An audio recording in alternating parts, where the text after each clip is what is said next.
isa keessaa akka fakkeenyaatti kaasnee ilaaluu kan dandeenyu godina shawaa kaabaatti kan argamu tulluu alii dheeraa akka fakkeenyaatti kaasuun ni danda'ama jechuudha. Tulluun alii dheeraa egaa kiiloomeetira 80 ta'u qabeenyaalee garaagaraa of keessatti hammatees kan inni argamu.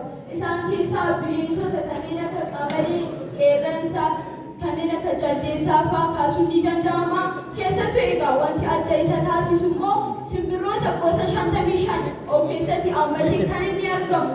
Kan biraan egaa godinni shawaa kan ittiin beekamtu haroo daandii, haroo wancii kanneen kana fakkaatan keessatti argamu. Harri daandii egaa kan inni ittiin beekamu bifa adda isa taasisu bifa boca lakkoofsa 8 fakkaatu kan qabu uumama addaa kan ta'e jechuudha.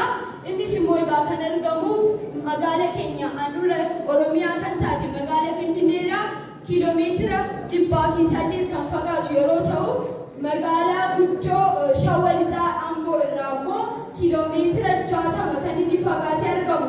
Egaa haroo daandii karaa kibba lixaatiin immoo haroo wanciitiin daangeffamee kan inni argamu. Egaa hundumti keessan kan beeknu ilmaan Oromoo kan taane harri wancii immoo kan inni ittiin beekame torbanuma kana dhiyeenyuma kana keessa jechuudha. Akka sadarkaa addunyaatti iddoo tuuristii addaa ta'etti kan inni beekamee jiru.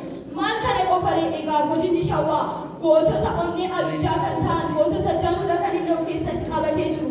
Isaan keessaa kanneen akka jeneraal Taaddasaa Birruu goota lammiin barate gaaffii mirgaa gaafata jechuudhaan ilmaan Oromootti onnee ofuudhaan Oromoon barachuu qaba jechuudhaan kan qabsaa'e jechuudha.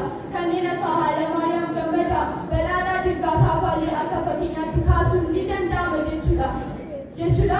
Egaa waa'ee salaalee waa'ee shawaa dubbachuudhaaf yeroo inni dhanga'u jechuudha. Kanaaf galatoomaan isinii jedha waan na dhaggeeffataniif.